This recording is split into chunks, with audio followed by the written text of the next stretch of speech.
Pace bene, para sahabat, para culprit, kita membahas lagi peristiwa di Afghanistan yang saya pikir bagian dari kepedulian kemanusiaan kita. Saya membaca satu informasi tentang situasi kaotik, situasi chaos yang ada di Afghanistan, dikabarkan oleh seorang pastor.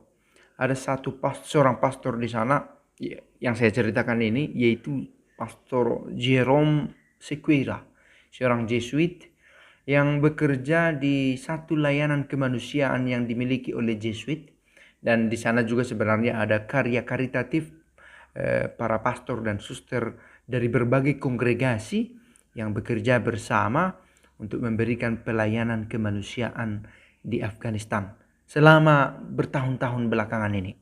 Tetapi akhirnya harus disuspend, dibekukan, berhibernasi sebentar karena ketidakpastian keadaan. Bahkan dikatakan sudah mulai dievakuasi staf-staf dari layanan kepada para pengungsi itu, dievakuasi keluar dari Afghanistan, baik para pastor maupun orang-orang yang bekerja bersama mereka. Pastor ini bernama Jerome Sequeira. Kemarin saya sudah buat video sebenarnya tentang pastor juga yang berbicara di radio Vatikana tentang berdoalah bagi kami, berdoalah. Nah, pastor ini mengadukan bahwa tidak ada gunanya membuat sekarang ini membuat keamanan, katakanlah begitu, safety. Tidak lagi gunanya safety di Afghanistan karena ketika Taliban sudah berkuasa, sudah sampai ke puncak tampuk kepemimpinan, semua akan berubah. Dan memang hal senada juga diucapkan oleh seorang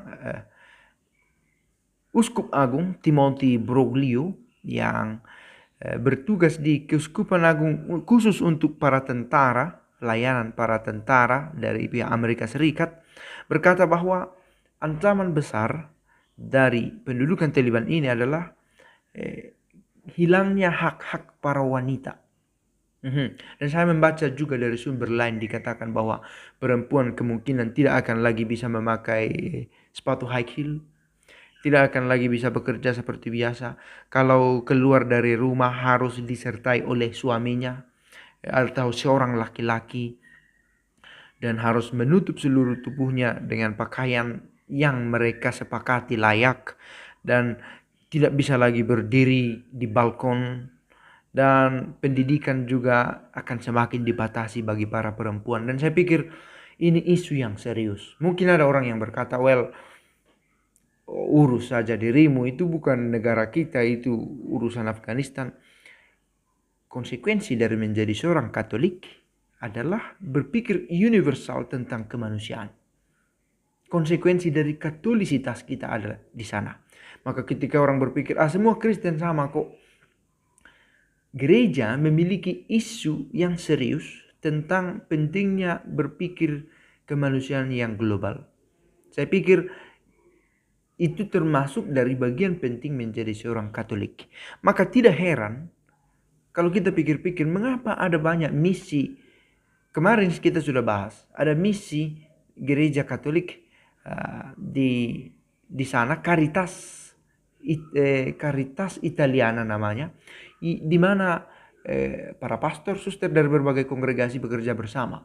Dan kemudian saya temukan rupanya ada juga misi khusus yang ada di Afghanistan, for the Children of Kabul, sebuah asosiasi juga dari Italia sana, para pastor dan suster dan bruder yang bekerja bersama untuk memberikan safety, katakanlah begitu, meskipun katanya sekarang ini sudah mulai hampir tidak ada gunanya, kepada anak-anak, kepada orang-orang yang mengungsi, kepada kaum-kaum lemah, perempuan,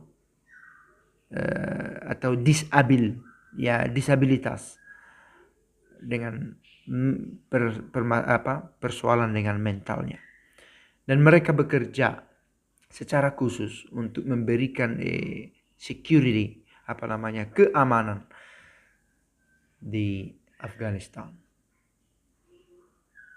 Nah, saya berpikir tentang hal ini seraya melihat apakah ada ajaran sosial gereja yang berbicara tentang isu semacam ini. Dan saya menemukan dalam dokumen ajaran sosial gereja dari salah satu dokumen di sini yang dikutip dari tulisan dari Johannes Paulus II tentang amanat masa prapaskah. Sebuah kategori khusus menyangkut korban perang dibentuk oleh para pengungsi. Oke, satu komunitas pengungsi karena korban perang yang dipaksa oleh perang untuk melarikan diri dari tempat di mana mereka biasanya menetap dan mencari tempat perlindungan di negara asing. Gereja dekat dengan mereka, tidak saja dengan kehadiran pastoral serta bantuan materialnya, tetapi juga dengan komitmennya untuk membela martabat kemanusiaan mereka. Ini kutipan langsung dari tulisan Johannes Paulus II. Kepedulian terhadap para pengungsi mesti mendorong kita untuk menegaskan kembali dan menonjolkan hak yang diakui secara internasional dan meminta agar pengakuan yang efektif atas hak-hak ini mesti dijamin bagi para pengungsi. Nah, hilangnya hak-hak perempuan dalam kembalinya Taliban ini berkuasa, saya pikir merupakan isu yang penting. Perempuan memiliki hak martabat yang sama dengan laki-laki. Itu jelas. Kesetaraan dengan Allah menunjukkan itu meskipun dijalankan dengan peran dan fungsi yang berbeda. Oke, kesetaraan hak martabat dan nilai diri itu bukan berarti harus dibahasakan dengan pekerjaan yang sama. Bahwa saya juga sanggup melakukan hal yang sama. Itu bukan pada tataran itu kesetaraan gender, kesetaraan dan dengan Allah.